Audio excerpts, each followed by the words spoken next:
Tonight on CrimeFighters, an evening's patrol at Leeds Station. It's an offence to urinate in a public place. I know, it's sorry, mate. All right? Yeah. And saving kids' lives on the tracks. Are you aware there's actually 5 children on top of the railway there?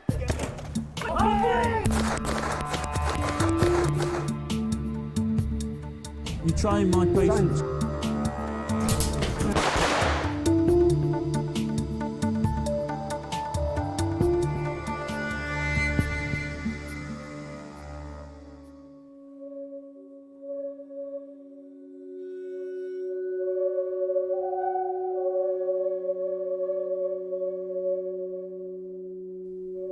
It's Saturday night at Leeds City Station, and Transport PC Steph Money and Tom Eastwood have their first call of the evening. They've been stopped by 3 passengers on platform 11, claiming a man has stolen a bag and coat from their carriage. This guy. He took my jacket. Because of her, I got it back. So what we got then? What are you saying to me? Someone's lost, someone else has he just realised that his bag's missing. Right. And I found out my jacket was missing, but because of this lady, Yeah. I was lucky because she said, I've seen the person who's taken your jacket. Right. So obviously I approached him, I said, you know, why did you take it? Is this the guy that's took the bag? Yes, yes. Is this all your belongings that you've brought with you, yeah? That is. Have you seen this guy take the bag? I seen him taking this man's jacket, yes, with his keys and everything. Right, yes. what about this bag? I didn't see him taking that, no. Have you just carried this bag off the train, have you? Let's give your details, please. Hey? This gentleman here. Can we get your details? You just found it on the floor? Whereabouts? On the train? So you picked it up and walked off with it? Why? The 3 passengers need to continue their journey, so the police take contact details to get statements from them later, but they already have enough grounds to arrest the man. Yeah, the other thing I can advise you is there's nothing of value. I'm not bothered, sir. That's fine. It's been stolen. OK, young man, do you hear what he says? OK, turn round for me. Put your arms behind your back. Put your arms behind your back. I'm arresting you on suspicion of attempt theft. You don't have to say anything, but it may harm your defence if you fail to mention something you later on in court. Anything you do say may be given in evidence. Do you understand the caution? OK, if you walk with me then, young man, we'll get you to the van. I'll see you at the van. Yeah, it'll be all right. Don't spit, sir. OK? Don't want to see you spitting. That's an offence as well.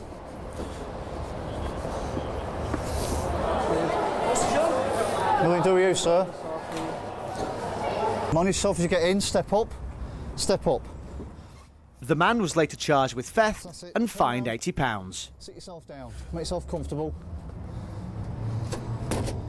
Leeds is the largest train station in the northeast. 50,000 passengers pass through it every day, and it has the highest crime rate of any station outside London.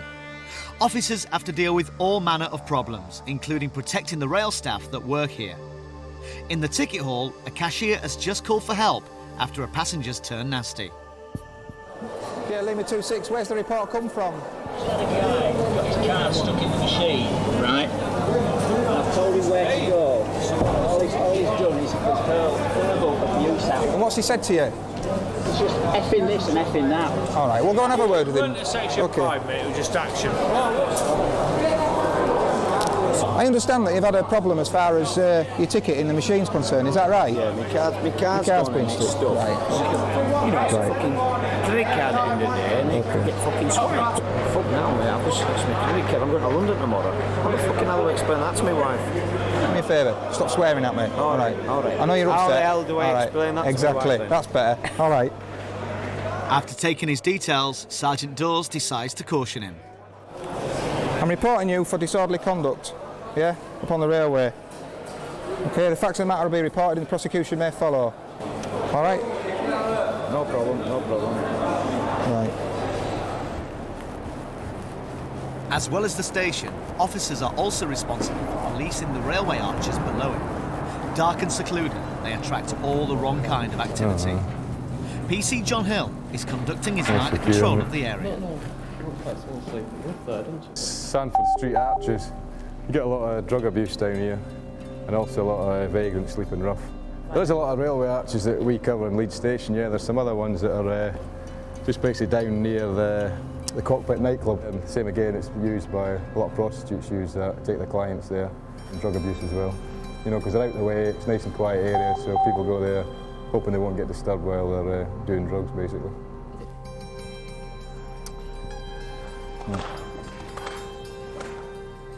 Yeah, there's a fair bit, isn't there? Used condoms. You know, looks quite new, that one there. Quite a lot of old ones. And a fair bit of drug abuse, needles and that. Sometimes any thefts or robberies committed in the vicinity, they may come in here and obviously dispose of the stolen property.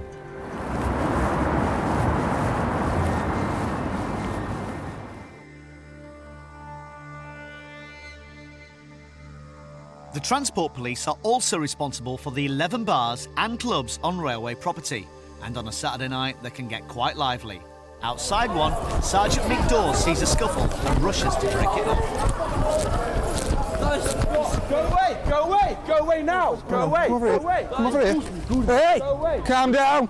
Fucking Poland, no. Don't swear at me. Don't swear at me, all right? I just asked. Right, okay. Just turn your phone off for me. What's going on? I just asked. You're from Poland. Fucking Poland. Why? What Yeah, all right, all right, all right. Tell me why, no?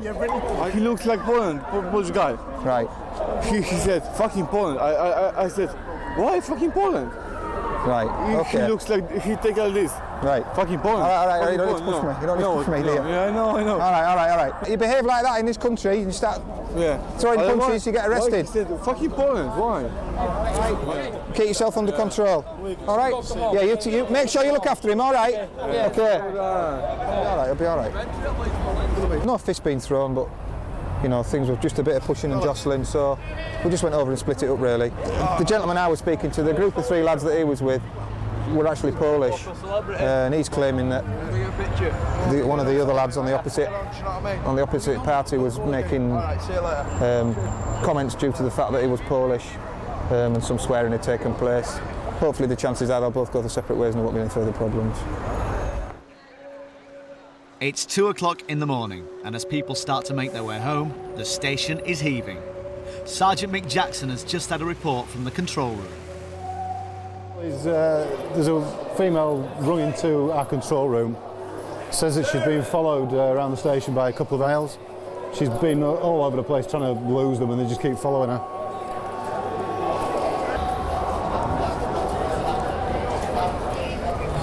Where's this her?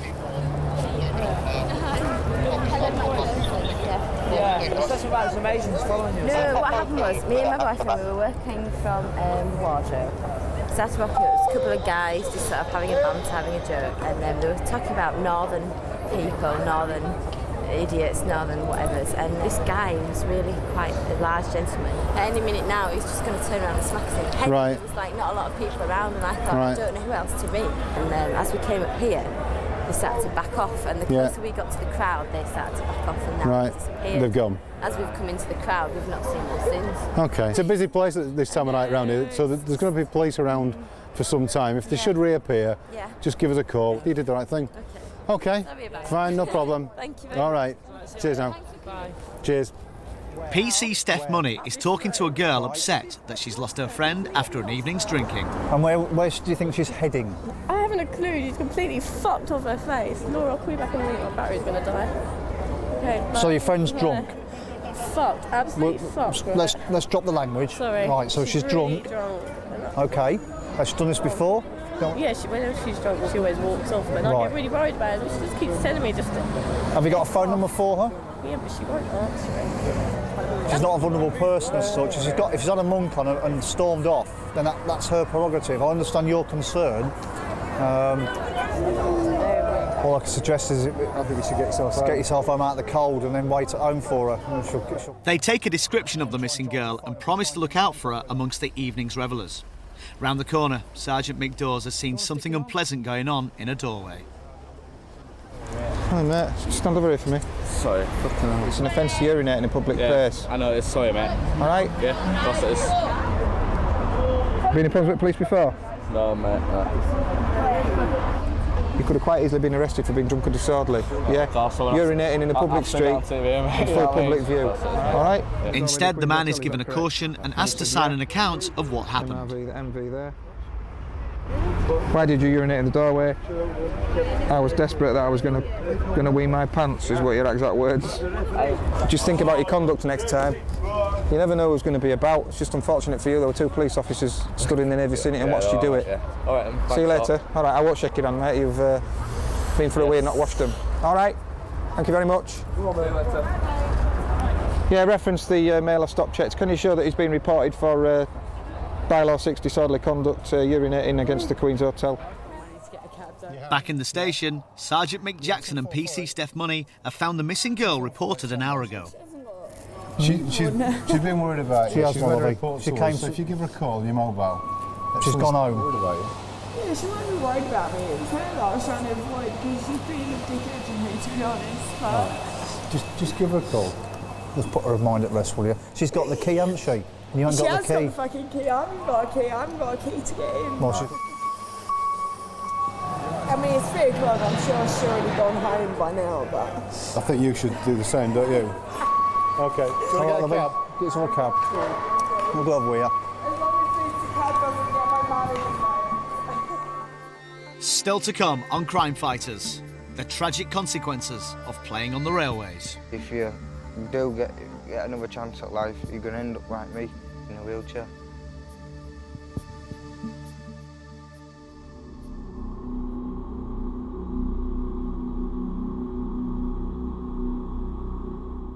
Pontefract, West Yorkshire.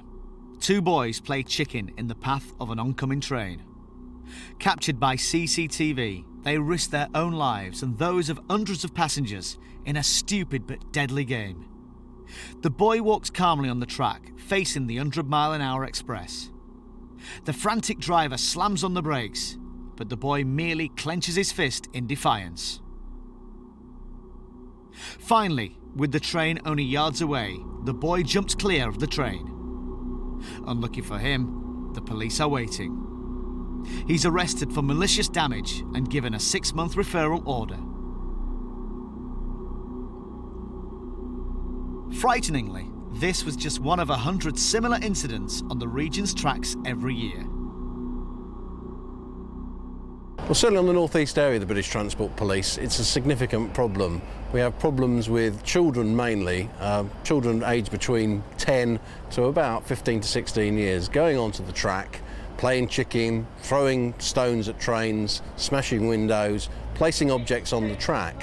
Ultimately, that could lead to a train derailment and fatalities. It's a dangerous environment, trains move at high speed, and they have difficulty in stopping in a short distance. They're not like a car. We carry out active patrols at the hot spots where we know this trespass and vandalism takes place. School holidays are the worst time for route crime, so this half-term police have launched Operation Hawke. Using a helicopter and ground patrols, they'll be searching out culprits and doing everything they can to stop kids getting on the tracks. PC Steve Waring is in Rotherham, checking out known hangouts next to the railway. We've visited this area a couple of times and we happened to walk a little bit further down the track, and as you can see, it appears to be, well, for want of a better word, a bizarre meeting place. And if you look over here, the bolts are being removed from the bottom, and then the fencing just pulls apart, just like someone's curtains at home, and then your straight track access. So certainly we'll report that to the railways and get all this bolted and riveted back into place. Young people want to be in a place where adults aren't, and I mean, you know, what self-respecting adult will come wandering around here, to be quite honest. So, and if they stayed this side of the fence, well, I can't really see any problem, but it's when things like this start happening that we start to get concerned. Around 60 people die every year in the UK trespassing on the tracks, and it's not just kids. Adults are also to blame, using the railways as a crossing point. Sometimes people resent the fact that the fence is there, and they're quite happy to damage it so they continue taking a shortcut. They've probably taken the shortcut 100 times, but it's only maybe on the 101st time that they maybe slip and fall and have an accident. Albeit here we've got a bridge about 50 metres away.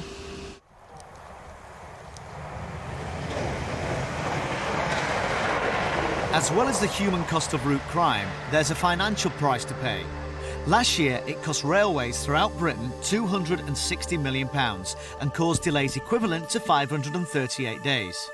Missiles being thrown at trains and objects being placed on the tracks were a big problem.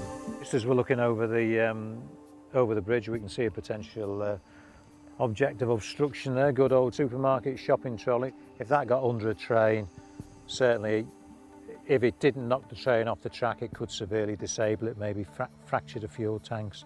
So again, we'll ask for that to be removed.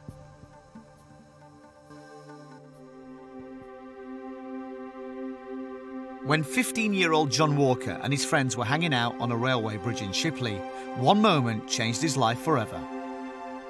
I was just sat on the bridge there, and it was drizzling that night, and my mates were going. As I was getting down, I slipped and grabbed on at the bottom of the bridge, lifting my leg. My mates were shouting, "Lift your legs up, there's your wire underneath." I would try to lift it and I couldn't lift it anymore. And my left leg touched the power cable and gave me 25,000 volts worth of electricity through my body. And it blew me 60 foot in air. And then I can't remember out after that until I woke up in hospital. When I woke up, all my legs were bandaged up from the top right down to the bottom. I had 80% burns all on my legs up here, and all my sock had burned into my skin. And when they took it out, my sock, you could see my bone and stuff like that. They were just all black. When they took the bandages off, they were all black from being burnt. I've severed my spinal cord. I'm a paraplegic, I'm in a wheelchair. And I can't feel my legs, I can't feel from the waist downwards. It took me quite a long time to come to terms with it. It took me about 2 years to come to terms with it. It's like hearing these trains now, it still scares me sometimes. I just don't want it to happen to anyone else. It's life and death when you mess about near you. It affected me quite a lot, because basically everything I can't do what I wanted to do with my mates. I can't play on motorbikes, can't do absolutely anything, because I've got to watch myself just in case I hurt myself again.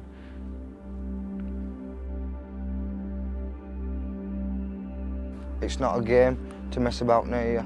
It's either life or death, and if you do get another chance at life, you're going to end up like me, in a wheelchair.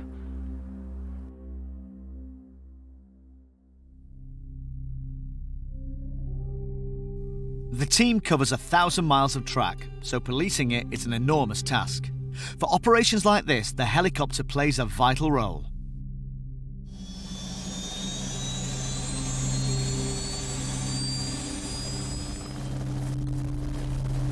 Officers in the air can spot trespassers on the line and direct the ground patrols to the area. Without their support, many crimes would go undetected. In the helicopter, PC Simon Cherrington spots some kids on the line and alerts Steve Waring. Yes. Are you aware there's actually 5 children on top of the railway there?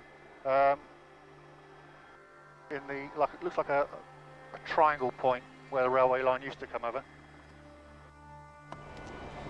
Can you give us some directions as to where these 5 youths are from our position? Are we talking directly below where you are now, over?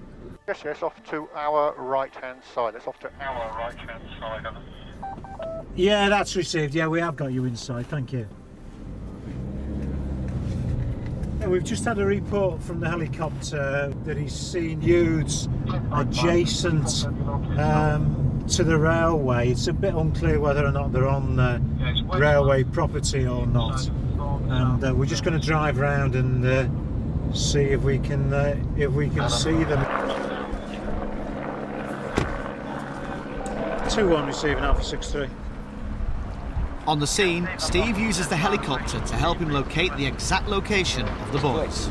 Obviously, the last thing that we want is them running onto the track from where they are, so we're not quite sure how we can access them. So we're just seeing how we can get round to them. Because I mean, the last thing we want is them going down on the track, so we'll have to have a walk round. All right, thank you.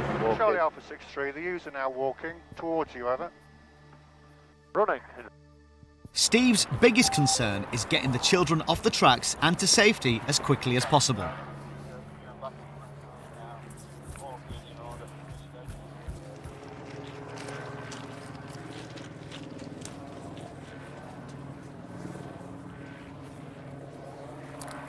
This will do, lads, here. Roy, we'll put 2 in the back of the van. Come with me, son. Right. You have committed an offence on somebody else's property. You are... what? Trespassing. Thank you. What we will do is there anybody in a home now? Yeah.